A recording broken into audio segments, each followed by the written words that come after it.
but Cam, yeah. So tonight, Manchester United versus Chelsea, 11:30 Malaysian time, and this is the first game, the season opener for Manchester United, and it's against a very very good team, And what Yes. will, yeah, what will happen to us? What will happen to Manchester United? What will we do, and how will we counter Chelsea's strengths and weaknesses? So I think at the first thing is Pogba staying. Pogba staying, and Pogba will be a very Yes. integral part to Manchester United.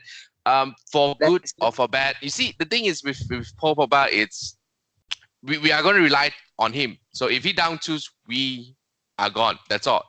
But according to Solskjaer that Pogba is going to be committed. There's a report coming out, and he's going to be committed. So to Manchester United, and but the problem is we did not help him by not strengthening the midfield. Full stop. Yep. Yeah. Yep. In the previous Agree. video, we talked about Ole Gunnar. We talked about is this his fault? Is this the Bolt's fault? And you hear from me, but you have not heard from me. So I'm going to ask him first. I think the first thing is what should we think about Ole Gunnar Solskjaer? And if he screws up the season, what should we expect out of him? And can we blame him to a certain extent? Like what do you think about Ole Gunnar Solskjaer moving forward? Okay. Currently, the thing is, I don't think the owner is putting their trust uh, into Solskjaer in terms of taking the club more than maybe 2 or 3 years, because the current deal that he signed is a 3-year deal, right? So Yep. given the way that they treat Solskjaer, getting the right players for the club going, he I think he's caught in the middle. He's caught in the middle. He's trying the unfixable, trying to fix the unfixable of management owner itself. So for me, what he has in hand, he's trying to mix. I know that uh, what he sees in the current squad, he tries to make the what call that the target being reasonable. And not, many people say that it's Man United. We have to be ambitious, but given the way that the owners have been treating the club, and as the way that the previous treated by the way that owners reluctance to spend in good talents. So it is frustrating. It is frustrating to see whoever it is that there's at the helm.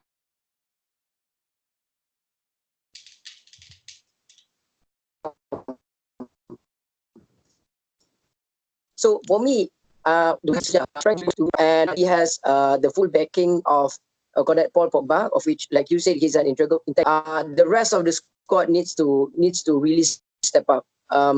If preseason has anything to offer, it is something that we can see they are doing. They're actually doing something.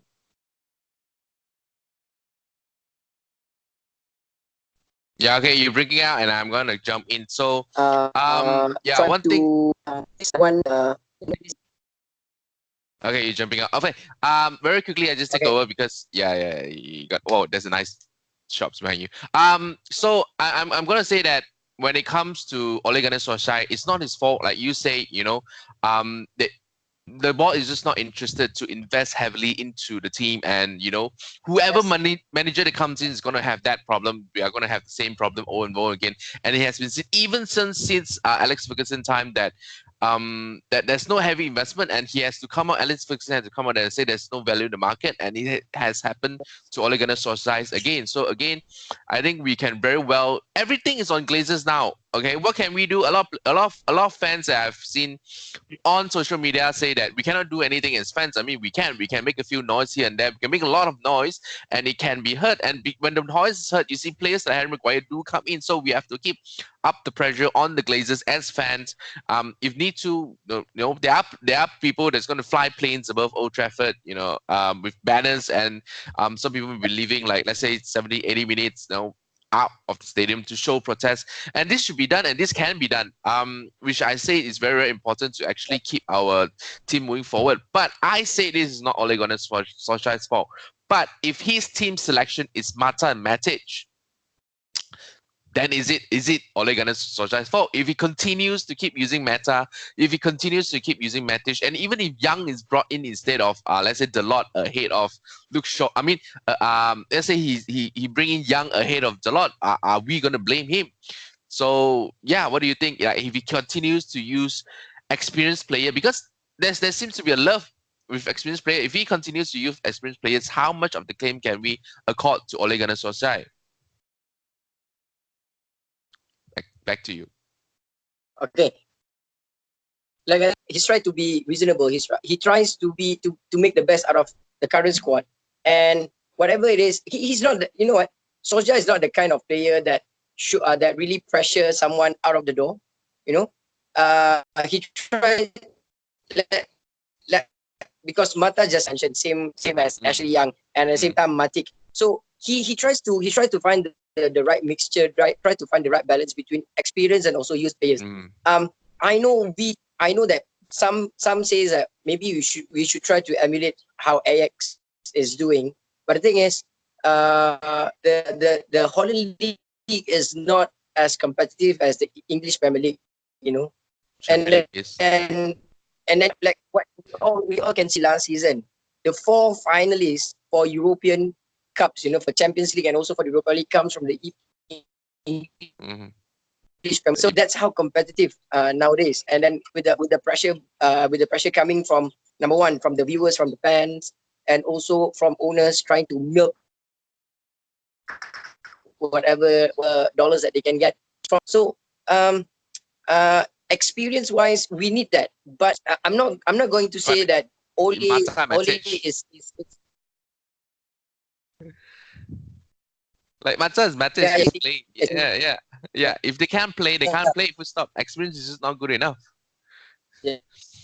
So the thing, yeah. If we continue to use them, it's just full stop, right? If we continue to use Mata, it's all his fault. I mean, he does this team selection because why? We have Fred, Honest Pereira, and McTominay. Definitely McTominay is better than Matic, and he has shown that in the preseason. If he starts Matic ahead of McTominay, then question mark. And he might start Matic and McTominay. But Fred, 50 million 2 years ago. 1 year ago, actually. 50 million is like, can Fred actually get good? I don't know, but it's definitely better than Mata. Mata's been very, very slow, but Mata's very creative. So it really depends on what team. But at the end of the day, if he keeps using Mata and Matic, then we can see that there's no progressive in it. That's he's relying on too much on experience, because experience can come from Paul Pogba. And that's why Andres Pereira has been doing a better job doing preseason also. And he kept talking about the youth. He said that Lukaku, during press conference, he said that if Lukaku stays and someone comes in, that's going to take time away from Greenwood. So my question is, how much time is going to give to Greenwood and James?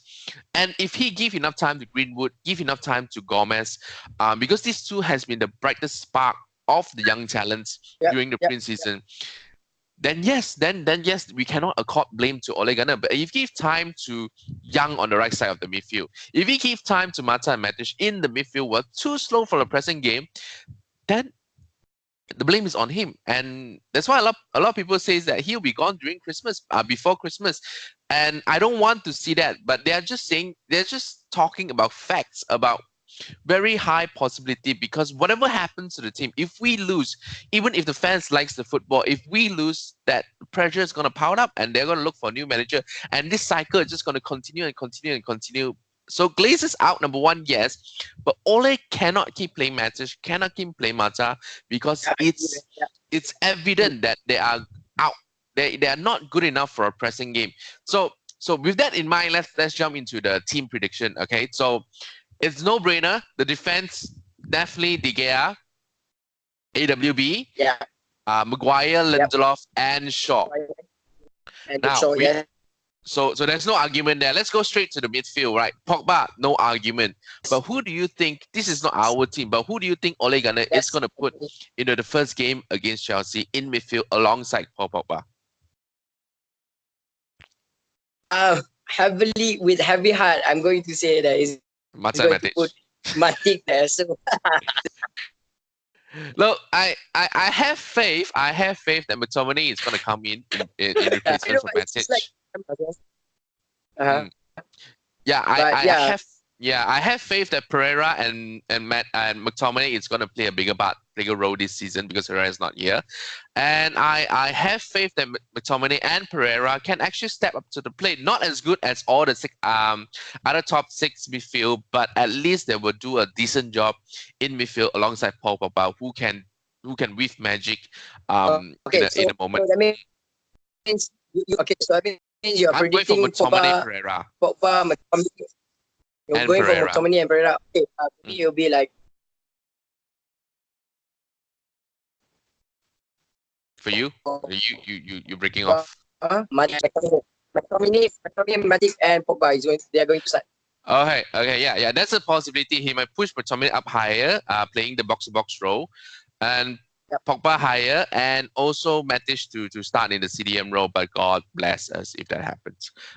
Matic. Let's Alright, go over to the the forward. forwards. Let's go to the forwards, right? I think that And Martial, no-brainer. Rashford's Martial no-brainer. And I think Yep. Lingard's going to come in because this game is going to be the battle of the midfield. And Lingard actually, Yep. what I think is going to be in the attacking midfield role in the diamond actually. So in the diamond with Lingard and the two center midfield being Pogba and McTominay, and Pereira for me, and McTominay in the CDM role for you. It's McTominay and Pogba in the middle of the midfield, and Matic to actually become the anchoring midfield. So the thing is with me, because I think this is the battle of midfield. Because they have Kante. This is the battle of lungs. Who has the biggest lungs in the midfield? And Kante has 4 lungs with him. And Jorginho is a very good passer of the game, and he can definitely do the defensive midfield role as has been seen last season. So left whoever is up front, I don't really care about Chelsea, but that's why there's going to be a lot of running in this game, and I see that's why we read runners in McTominay, in Pereira, and also in Lingard. I don't see Matic running. I don't see Mata running. So that's why It's going to be stuck in the field. So that's it. Yeah. Yeah, I hope Ole Gunnar sees this and sees the battle of the midfield is where the game is won and lost. And with Chelsea, with their lungs that they have, because if you talk about Chelsea attacking, debatable. I mean, Pedro Whelan, not very good. I mean they're good on their days. And if you talk about their defense, Espiqueta, Marcus Alonso, they can blow hot, they can blow cold, and without David Lewis, that means Christensen and Rudiger, and this like they are good defenders. Both are pro. Yeah. Yeah, both are good, but then it's debatable. They can have an off day. Definitely, there's not as good as Maguire. That's what I'm saying. So I think at the end of the day, the battle of midfield is going to be very, very important because for us, our defense is solid, our battle is poor, our midfield is poor, our defense, our attack can also be say debatable because Rashford, Martial, Lingard has not proven it last season, and there's still a lot of question mark. I think they will be able to prove it this season, but the thing is, this is from the bias of a Manchester Greenwood coming in halftime. Yeah. You can see what? I can see Greenwood coming in halftime. Better. I don't think it's halftime because Ole Gunnar never changed anyone's during halftime. Probably about 70 minutes, and God forbid 80 minutes. He always has his substitution too late, and he kind of believes. But what I'm saying is Lingard, yes, he's going to run the whole 10 yard. He's going to be the one chasing the balls up front, pressing, and we're going to have McTominay at the back also clearing up. So this is better midfield, and if you have 4 in there, it's always better than 3 or because Kante is one extra player. That's the good thing that Chelsea have. So yeah, and up front for you is Rashford, Martial, and I do agree with you. With Lingard, there's a possibility of him starting Lingard there in diamond position. I always say that when everyone is tired, you put in Daniel James. He's just too fast for people who are tired. Okay, so what's my other note? Okay, Chelsea attack. We talk about that. Better midfield, lungs. We talk about that. Okay, so what is the prediction? What is the prediction that we have for this game? What are you going for? Okay, because during preseason, Chelsea did struggle in terms of finding the right attacking rhythm. In contrast with Manchester United, if Solskjaer continue to play the way that continue with the team that he plays during the preseason, I can see goals coming in. And then, like you said, it's a battle of midfield. It's about who has the best pressing into the game and finding the right attacking boots. So for me, I'm predicting because we are playing at home, right? So I'm predicting a 2-0 score. We're going to win the game. Yeah. Yeah. 2-0 win the game. Yeah, I'm gonna go for 2-0. If you're gonna go for 2-0, I'm gonna go for 2-0. I'm gonna go for 1-0 or 2-0, you know, because I think we can score. We have that surprise ability. Actually, tell me, surprise ability in Daniel James, Greenwood, Rashford, Martial, they are very, very good. So attacking, to me, our attack is actually, it's not proven, but it's exciting. It's quick. It's fast. It's no Lukaku. Yeah. Okay, so definitely, I think that our attack will score goals, whether it's Rashford, whether it's Martial, whether even Lingard to a certain extent. If he does, I really, really hope Lingard can. Beans can actually do something this season. Hasn't shown it during preseason, but preseason actually sometimes you don't see a lot. So I don't know, but Daniel James and Greenwood definitely very, very good, exciting down the flanks also. So yes, that's 2-0. 2-0 our prediction. We are gonna win this game because they have Giroud who can't score. The only threat they have up front is only Pulisic. And their defense is not as solid as ours. Yes. So we should be winning this game. You better win this game. Players, I'm not putting a lolly but again, if you put Mata and Matish, then full stop. Okay, so I think at the end of the day, we predicted the score. We talk about the squad. We talk about who do you think be coming in. I want to talk about someone, but I forgot who is it. Who is it? Yeah, I forgot. Alright, but anyway, yeah, it's not my note. My note is all done actually. Anything else you want to add to the video? Anything to discuss about? Okay. Definitely it's closely similar to, I think it was 2015. I think it was 2015 or 2016 season where we started against a good team, managed to win the game. So I'm pretty sure that we are playing at home. Pretty sure that the boys are pumped up. People set their feet on the right note. Okay. Yeah, let's start right now because very quickly, John McGinn was very, very good yesterday. If we had bought him, that's exactly the sort of players that we need. And Ndombele, we missed Ndombele. Let's see what he has done. He has scored a goal yesterday. So yeah, he's in my fantasy Premier League and my fantasy Premier League. My United Kopitiam team. It's the last. It's the last. It's the last. Okay, but anyway, yeah. Yeah, but my player, I have players in Leicester today. I have players in Arsenal today. I have players in Manchester United, 3 of them today, of course. So, I'm going to bias. I'm going to put in Manchester United players anyway. So, I think with that note, I'll see you on the pitch. I'll see you on the pitch on fantasy football. And you have a nice day. And let's hope 11:30 at night tonight at 1:30 we'll be celebrating a 2-0 or 3-0 win. I'll see you. Bye. From United. Bye. Like, share, and subscribe. Yay.